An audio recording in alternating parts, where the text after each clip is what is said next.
Hello दोस्तों, स्वागत है मेरे YouTube channel math with me में। आज हम लोग पढ़ने वाले हैं तंत्रिका तंत्र। तंत्रिका तंत्र यानी नर्वस सिस्टम।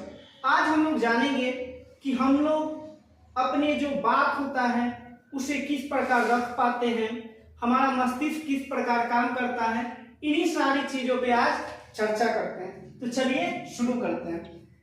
तंत्रिका तंत्र को हम लोग बोलते हैं nervous system, NERVOUS, nervous system, SYSTEM, nervous system. देखिए, कोई भी सिस्टम का क्या मतलब होता है? बहुत सारे ऑर्गन जब मिलकर एक साथ किसी कार्य को करते हैं तो उससे जो तंत्र बनता है उसे ही हम लोग नर्वस सिस्टम कहते हैं। तो नर्वस सिस्टम में हम लोग मेनली पढ़ेंगे सबसे पहले न्यूरॉन के बारे में कि न्यूरॉन क्या होता है। तंत्रिका तंत्र में सबसे ज्यादा इंपॉर्टेंट जो है वो न्यूरॉन ही है। आप ये बात जानते होंगे कि हमारे शरीर में प्रत्येक दिन 10,000 न्यूरॉन की मृत्यु होती है। प्रत्येक दिन हमारे शरीर में 10,000 न्यूरॉन की मृत्यु होती है और ये न्यूरॉन जो है तंत्रिका तंत्र की मेन इकाई है। यानी बिना न्यूरॉन के आप अपनी कल्पना शक्ति की भी बात नहीं कर सकते हैं। जो भी हमारे शरीर में जो एक्शन होता है उन सारी चीजों के प्रति जो न्यूरॉन होता है वही संवेदनशील होता है। आपने कभी ऐसा सोचा है कि किसी भी गर्म चीज को आप हाथ से छूते हैं और छूते ही आप अपना हाथ क्यों हटा लेते हैं? ऐसा किस वजह से हुआ? तो इन्हीं सारी चीजों पे अभी हम चर्चा करते हैं। मनुष्य में जो तंत्रिका होती है वो तंत्रिका दो प्रकार की होती है। तंत्रिका को पहले हम पढ़ेंगे और तंत्रिका कितने प्रकार की होगी, तो तंत्रिका को हम लोग दो भागों में बांट कर पढ़ेंगे। सबसे पहले वाले हम लोग भाग को बोलते हैं सेंसरी न्यूरॉन्स। क्या बोलते हैं? Sensory neuron, SENSORY, sensory neuron, NEAURON, sensory neuron. और दूसरे वाले भाग को हम लोग बोलते हैं मोटर न्यूरॉन, मोटर न्यूरॉन। एक को बोलते हैं हम लोग सेंसरी नर्व यानी सेंसरी न्यूरॉन और दूसरे वाले को हम लोग बोलते हैं मोटर न्यूरॉन। अब ये सेंसरी न्यूरॉन क्या करता है और ये मोटर न्यूरॉन क्या करता है, इसके बारे में हम लोग चर्चा करते हैं। देखिए, जो आपका सेंसरी न्यूरॉन है, सेंसरी न्यूरॉन है, सेंसरी न्यूरॉन यानी आप यहाँ पे स्पष्ट रूप से देख रहे हैं सेंस यानी कि ज्ञानेंद्रियां, यानी हमारी ज्ञानेंद्रियों से संबंधित क्रियाओं का संवहन जो है कहाँ होता है, तो आपका सेंसरी न्यूरॉन में होगा। अब हमारी सेंसरी ऑर्गन कौन कौन सी है, तो आपको पता होगा आंख, नाक, कान, त्वचा, ये सब जो है हमारी सेंसरी ऑर्गन। यानी कि जो आंखों से संबंधित क्रियाकलाप हो गया, त्वचा से संबंधित क्रियाकलाप हो गया, यानी जो भी सेंसरी ऑर्गन से क्रियाकलाप है वो किसमें संपादित होगी, उसके लिए जो है आपका सेंसरी न्यूरॉन उत्तरदायित्व है। और मोटर न्यूरॉन क्या है? ये मोटर न्यूरॉन जो होता है, ये सेंसरी न्यूरॉन और मोटर न्यूरॉन ये दो न्यूरॉन है। तो सेंसरी न्यूरॉन में क्या होता है कि सेंसरी न्यूरॉन जो होता है शरीर से, देखिए कोई भी एक्शन कहाँ होता है? शरीर में। शरीर में जो एक्शन होता है शरीर से कहां पे पहुंचाएगा, तो शरीर से मस्तिष्क के पास ये सूचना लेकर जाता है। शरीर से मस्तिष्क के पास सूचना लेकर कौन जाता है, तो आप कहेंगे सेंसरी न्यूरॉन।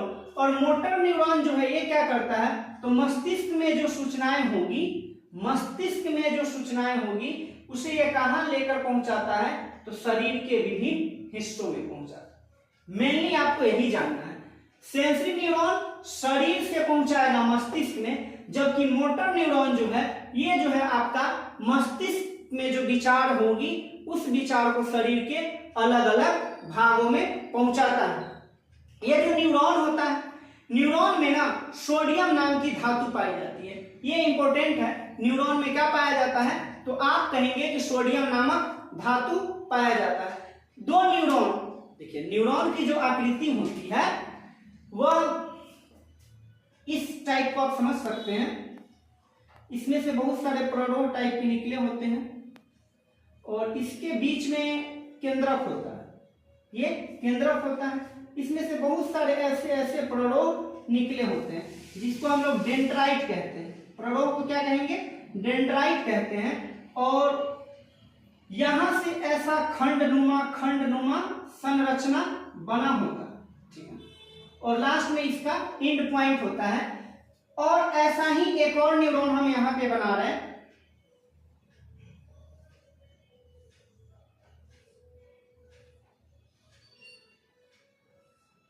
ये न्यूरॉन है आपका, और दो न्यूरॉन, ये दो न्यूरॉन है। दो न्यूरॉन के बीच खाली गैप होता है। दो न्यूरॉन के बीच क्या होगा?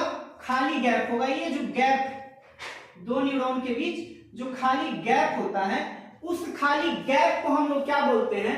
तो इसे बोला जाता है सिनेप्स। दो न्यूरॉन के बीच खाली स्थान को क्या बोलिएगा? सिनेप्स बोलते हैं। ये क्वेश्चन कई बार आपके परीक्षाओं में पूछा गया है कि दो न्यूरॉन के बीच खाली स्पेस को क्या कहते हैं? तो दो न्यूरॉन के बीच जो खाली स्पेस होता है उसे हम लोग क्या कहते हैं? सिनेप्स कहते हैं। तो चलिए हम लोग आगे बढ़ते हैं। आगे बढ़ेंगे और हम लोग जानेंगे अपने मस्तिष्क के बारे में कि मस्तिष्क क्या होता है और किस प्रकार काम करता है। चलिए तो अब हम देखते हैं मनुष्य के ब्रेन यानी मस्तिष्क को। अभी हम लोगों ने देखा था तंत्रिका तंत्र में सेंसरी नर्व्स और मोटर नर्व्स को, ठीक है। सेंसरी नर्व्स क्या करता है? तो ये शरीर से विभिन्न सूचनाओं को मस्तिष्क तक पहुंचाता है, जबकि मोटर न्यूरॉन क्या करता है कि मस्तिष्क में जो सूचनाएं होती है उसे शरीर के विभिन्न हिस्सों में पहुंचाता है। ये सारी क्रियाएं कहाँ होती है? तो मनुष्य के मस्तिष्क में होती है। तो चलिए अब हम मस्तिष्क को जानने की कोशिश करते हैं। देखिए, मनुष्य का जो मस्तिष्क होता है वह कपाल के नीचे होता है, ठीक है। ये आपका सर दिख रहा है, सर के ऊपर बाल है, बालों के नीचे खोपड़ी है जो कि मजबूत हड्डियों से मिलकर बना होता है, और इस खोपड़ी के नीचे आपका ब्रेन होता है यानी कि मस्तिष्क होता है। तो आप एक बीमारी का नाम सुने होइएगा, जिस बीमारी का नाम है मेनिंजाइटिस, ठीक है। मेनिंजाइटिस क्या होता है? तो जो मस्तिष्क में ये बीमारी होती है मेनिंजाइटिस की, ठीक है, मेनिंजाइटिस नामक एक झिल्ली होती है, मेनिंजिस झिल्ली होती है। उस झिल्ली में जब कभी संक्रमण हो जाता है जिससे आपका सर दर्द, बुखार होता है, उसे ही हम लोग मेनिंजाइटिस रोग के नाम से जानते हैं। तो चलिए सबसे पहले मस्तिष्क को देखा जाए, मस्तिष्क होता क्या है।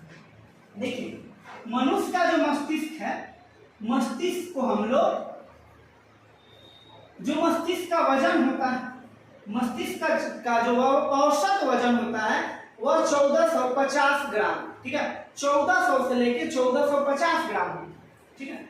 1400 से लेकर 1450 ग्राम। ये बात होता है पुरुष की। पुरुष यानी कि आप समझते ही हैं मेल की। मेल की जो मस्तिष्क का वजन होता है वह 1400 से लेकर 1450 ग्राम होता है। वहीं जब आप फीमेल की बात कीजिएगा तो फीमेल का जो मस्तिष्क का वजन होता है वह 1300 से लेकर 1350 ग्राम, 1350 ग्राम तक फीमेल का मस्तिष्क का वजन होता है। इसलिए पुरुषों के मस्तिष्क का वजन महिलाओं के मस्तिष्क के वजन से अधिक होता है, ठीक है। और जो मस्तिष्क का वजन होता है वह किसी भी इंसान के वजन का 6%, अगर आपका वजन जितना है उसका मात्र और मात्र 6% ही आपके मस्तिष्क का वजन होगा, ठीक है। ऐसा नहीं है कि हाँ छोटा बच्चा का भी 1400 से 1450 ग्राम का होगा, नहीं। ये वयस्क पुरुष की बात हुई है और यहाँ पे वयस्क महिला की बात हुई है। ऐसे देखा जाए तो आपके वजन का 6% जो होगा वह आपके मस्तिष्क का वजन होगा। अब हम बात करते हैं मस्तिष्क की कितने भागों में बांटा गया है। तो ये आपका मस्तिष्क, ये आपका क्या है? मस्तिष्क है। और मस्तिष्क को हम लोग पढ़ने के लिए सुविधा की दृष्टि से इसको हम लोग 3 भाग में बांट देते हैं ताकि हमें पढ़ना आसान हो जाए। देखिए, मस्तिष्क के 3 भाग में बांटते हैं। सबसे पहले वाले भाग को हम लोग बोलते हैं अग्र मस्तिष्क। क्या बोलते हैं? अग्र मस्तिष्क। अग्र मस्तिष्क। अग्र मस्तिष्क को इंग्लिश में अगर बोला जाए तो इसको हम लोग बोलते हैं फोरहेड। ठीक है, फोरहेड बोलते हैं। उसके बाद आती है आपकी मध्य मस्तिष्क। मध्य मस्तिष्क, मध्य मस्तिष्क को हम लोग बोलते हैं mid brain, MID, mid brain है, मिड ब्रेन बोलते हैं मध्य मस्तिष्क को। और सबसे पीछे जो है उसे हम लोग बोलते हैं पश्च मस्तिष्क। पश्च मस्तिष्क, पश्च मस्तिष्क को बोला जाता है हिंड ब्रेन, HIND, हिंड हो गया, ब्रेन, हिंड ब्रेन बोलते हैं किसको? पश्च मस्तिष्क को। ब्रेन को हम लोग बांटते हैं 3 भाग में, फोरहेड यानी अग्र मस्तिष्क, मध्य मस्तिष्क को बोलते हैं मिड ब्रेन, और सबसे पीछे वाले मस्तिष्क को बोलते हैं हिंड ब्रेन। आगे चलकर हम लोग इसे भी अलग अलग भागों में विभाजित करके पढ़ते हैं। आप अग्र मस्तिष्क को भी हम लोग 3 भाग में बांटते हैं। अग्र मस्तिष्क को कितने भाग में बांटा जाएगा? 3 भाग में बांटा जाएगा। अग्र मस्तिष्क के भागों का जो नाम है उसे हम लोग बोलते हैं ओलाफैक्टरी लोब, सेरिब्रम, और बोलते हैं हाइपोथैलेमस। ठीक है, इसको क्या बोलते हैं? ओलाफैक्टरी लोब, ओलाफैक्टरी लोब, और बोलते हैं सेरिब्रम, और बोलते हैं थाइलेमस, थाइलेमस। ठीक है, हम लोग जो अग्र मस्तिष्क है उसे 3 पार्ट में बांट के पढ़ेंगे। एक बोलते हैं ओलाफैक्टरी लोब, एक को बोलेंगे सेरिब्रम, और एक को बोलते हैं थाइलेमस। मध्य मस्तिष्क को हम लोग सिर्फ और सिर्फ मध्य मस्तिष्क को बांट कर नहीं पढ़ते हैं। मध्य मस्तिष्क एक ही पार्ट में आपका मध्य मस्तिष्क रहेगा, लेकिन जब पश्च मस्तिष्क की बात आती है तो पश्च मस्तिष्क को भी हम लोग 3 भाग में बांट के पढ़ते हैं। पश्च मस्तिष्क को हम लोग बांटते हैं 3 भाग में। कैसे कैसे बांटेंगे? एक बोलते हैं सेरिबेलम, सेरिबेलम, एक वाले को बोलते हैं पोन्स, और एक भाग को बोलते हैं मेडुला। ठीक है, एक भाग को क्या बोलते हैं? मेडुला, और एक भाग को बोलते हैं पोन्स, और एक भाग को बोलते हैं सेरिबेलम। आप याद रखिएगा, अग्र मस्तिष्क में सेरिब्रम होता है और पश्च मस्तिष्क में सेरिबेलम होता है। आप इस दोनों बातों को याद रखेंगे, कंफ्यूज नहीं होना। अब हम लोग बात करते हैं कि ओलाफैक्टरी लोब, इसमें क्या होता है? तो ओलाफैक्टरी लोब में सूंघने का केंद्र होता है, यानी कोई भी चीज जो हम लोग सूंघते हैं, जैसे आप गुलाब का फूल है, उसे आपने सूंघा और अपने फट से बता दिया कि हाँ ये किस चीज का सुगंध है? गुलाब का फूल। कभी अगर ऐसा भी होता है कि आपकी आंखें बंद कर दी जाए और आपके सामने कोई अच्छा और बुरा सुगंध में से कोई एक डाल दिया जाए, तब आप बता देंगे कि इसका सुगंध अच्छा है और इसका सुगंध खराब है। क्यों? क्योंकि आपका जो ओलाफैक्टरी लोब है ये काम कर रहा है, ये सूचनाओं को मस्तिष्क तक पहुंचा दे रहा है, और मस्तिष्क ये डिसाइड कर रहा है कि हाँ कौन सा चीज खराब है और कौन सा चीज अच्छा है। दूसरी बात है सेरिब्रम की। सेरिब्रम की कहानी ऐसी है कि यह मस्तिष्क का सबसे बड़ा पार्ट, मस्तिष्क का सबसे बड़ा पार्ट है, जिसे हम लोग कहते हैं सेरिब्रम। सेरिब्रम के द्वारा ही ये डिसाइड होता है कि कौन सा व्यक्ति का जो बुद्धि क्षमता है वह कितनी ज्यादा है। जैसे हमें क्या बोलना है, हम क्या बोल रहे हैं, एंड इसके अलावा जो हम लोग गणितीय संक्रियाएं करते हैं, जोड़ घटाव गुणा भाग, यानी सोचने समझने चिंतन करने की जो भी क्षमताएं हैं वो कहाँ संबंधित है? तो सेरिब्रम से। अब बात आती है थाइलेमस की। थाइलेमस क्या करता है? तो थाइलेमस जो है ये आपका शरीर के तापमान को नियंत्रित करता है। मनुष्य का जो शरीर है वह 4 चेंबर का बना हुआ है। मनुष्य का हृदय 4 चेंबर से मिलकर बना हुआ है, और मनुष्य के शरीर का तापमान नियत रहता है 98.6 डिग्री फ़ारेनहाइट, एंड जब आप डिग्री सेल्सियस में जाते हैं तो 37.5 डिग्री सेल्सियस होता है। तो ऐसा नहीं है कि हाँ जब गर्मी ज्यादा आती है तो हमारे शरीर का टेम्परेचर बहुत ज्यादा बढ़ जाता है, नहीं। और बहुत ज्यादा जब सर्दी यानी ठंड पड़ती है तो हमारे शरीर का तापमान बहुत ज्यादा कम जाता है, ऐसा नहीं। इसके लिए जो हमारा हाइपोथैलेमस है एंड थैलेमस जो ग्रंथियां हैं ये क्या करती है कि शरीर के तापमान को नियत रखती है। जब ठंड पड़ता है तो हाइपोथैलेमस ज्यादा एक्टिव हो जाता है और हमारे बॉडी के टेम्परेचर को मेंटेन करने का काम करता है। इसके अलावा जो थाइलेमस है, इससे हमें गर्म ठंड की तो अनुभूति होती ही है, लेकिन इसके अलावा जो नींद से हम लोग जागते हैं उसके लिए भी ये आपका थाइलेमस जिम्मेवार। मध्य मस्तिष्क में ज्यादा आपको कुछ पढ़ना नहीं है। मध्य मस्तिष्क में जो होता है वह आंखों से संबंधित क्रियाएं होती है। जैसे हम कोई किसी भी चीज को देखें, जैसे अभी मेरे सामने बहुत सारे स्टूडेंट बैठे हैं, तो हमने अपनी आंखों से देखा और हम ये पहचाने कि हाँ ये इस छात्र का नाम क्या है, वो क्या कर रहा है। ये सारी जो क्रियाएं होती है वो कहाँ होती है? मध्य मस्तिष्क के लिए जिम्मेवार। अब हम बात करेंगे पश्च मस्तिष्क की कि पश्च मस्तिष्क में क्या होता है। देखिए, पश्च मस्तिष्क को हम लोग 3 भाग में बांटते हैं, सेरिबेलम, पोन्स और मेडुला। सबसे ज्यादा इंपॉर्टेंट है सेरिबेलम। ये सेरिबेलम क्या करता है? तो सेरिबेलम जो है शरीर का नियंत्रण करता है। जैसे अगर अभी हम सीधा खड़े हैं तो इसके लिए कौन जिम्मेवार है? मेरा शरीर अभी नियंत्रित है, इसके लिए जिम्मेवार कौन है? सेरिबेलम। सेरिबेलम का काम है शरीर को नियंत्रित करना। कभी ऐसा होता है, जैसे आप सुने होइएगा कि कहा जाता है कि शराब पीकर कोई भी वाहन नहीं चलाए। क्यों कहा जाता है? क्योंकि जब इंसान बहुत ज्यादा शराब पीता है तो उसका जो सेरिबेलम ये जो आपको दिख रहा होगा सेरिबेलम प्रभावित होता है। अत्यधिक शराब का सेवन करने से सेरिबेलम प्रभावित होगा और सेरिबेलम ही शरीर का नियंत्रण करता है, जिस वजह से उस इंसान के शरीर का नियंत्रण नहीं हो पाए। तो आपसे प्रश्न पूछेगा कि मानव मस्तिष्क का कौन सा भाग शराब पीने से ज्यादा प्रभावित होता है, तो आपका आंसर क्या होगा? सेरिबेलम होगा।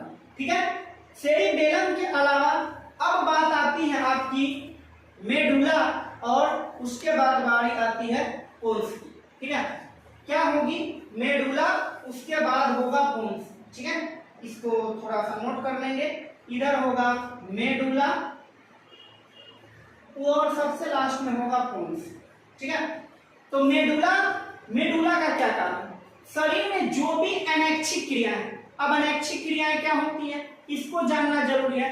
यानी अनैच्छिक क्रियाएं कहने का मतलब हो गया कि वैसी क्रियाएं जो हमारे नियंत्रण में नहीं, यानी जिसे हम कंट्रोल नहीं कर सकते हैं, उन सारी क्रियाओं को क्या कहते हैं? अनैच्छिक क्रिया।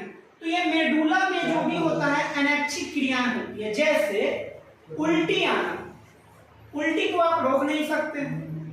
सांस श्वसन करना, ये इसे भी आप नहीं रोक सकते हैं। छींक आना, इसे भी आप नहीं रोक सकते हैं। यानी वैसी क्रियाएं जो आपके नियंत्रण में नहीं है, क्या है? आपके नियंत्रण में नहीं है, उसके लिए कौन जिम्मेवार है? तो उसके लिए जिम्मेवार है मेडुला।